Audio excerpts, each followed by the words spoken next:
শরীফ ওসমান হাদিকে হত্যা করেছে। হত্যা করবার চেষ্টা, হত্যা করবার জন্য তার মাথায় গুলি করা হয়েছে।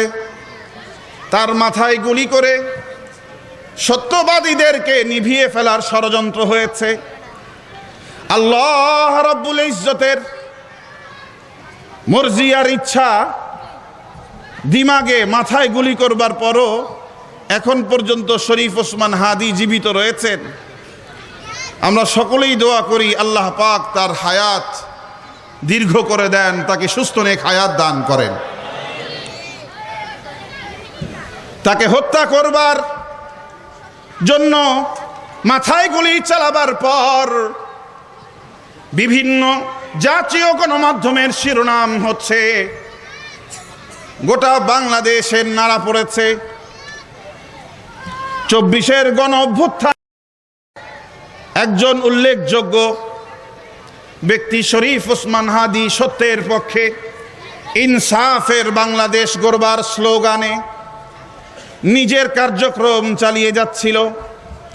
তাকে হত্যা করবার জন্য আতাতায়ীরা গুলি চালিয়েছে। গুলি চালাবার পর গণমাধ্যমের শিরোনাম হয়েছে, বাংলাদেশ মারা গেছে, ইন্না লিল্লাহি ওয়া ইন্না ইলাইহি রাজিউন। আল্লাহ পাক তাকে জান্নাতুল ফিরদাউস নসিব করেন। এই মুহূর্তে আমরা সংবাদ পেলাম 24-এর গণ অভ্যুত্থানের অন্যতম একজন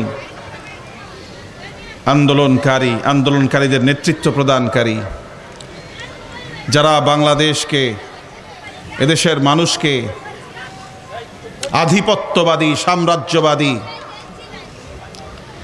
এবং আগ্রাসী পৈতলিকদের দাসদের গোলাম থেকে মুক্ত করবার জন্য বুলেটের সামনে বুক চেতিয়ে দাঁড়িয়েছিল। তাদের মাঝের অন্যতম একজন যোদ্ধা শরীফ ওসমান হাদি ইন্তেকাল করেছেন।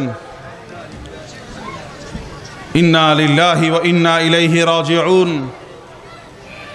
সত্যের পথে, ইনসাফের পথে, হকের পথে, আদলের পথে, ন্যায়ের পথের সংগ্রাম এবং এই সংগ্রামে শাহাদাত বরণ, এই সংগ্রামে জালিম অত্যাচারীদের পক্ষ থেকে জুলুম নির্যাতনের ঘটনা কোনো নতুন নয়। যুগে যুগে সহস্র মাস, সহস্র বছরের বেশি সময় ধরে, 1450 বছর এর বেশি সময় ধরে মুসলমানরা ইমানের জন্যে, ইসলামের জন্য, কোরআনের জন্যে, সত্য, হক, ইনসাফের রাজ কায়েম করবার জন্যে, ইমানদারদের বুকে সত্য, সত্যবাদিতা, ইনসাফের আগুন প্রজ্বলিত করবার জন্য ঘরে, সমাজে, রাষ্ট্রের সর্বত্র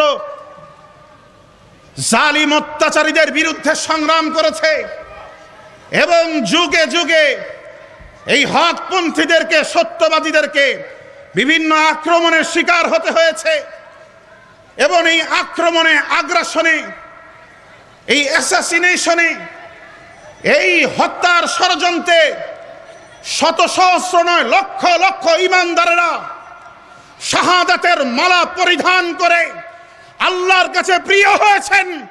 কিন্তু কোন জালিম, অত্যাচারী, বাতিল এবং ইসলাম বিদ্বেষী, ইমানের দুশমন, কোরআনের দুশমন, দেশের স্বাধীনতা, সার্বভৌমত্বের দুশমনদের সাথে আঘাত করেন নাই।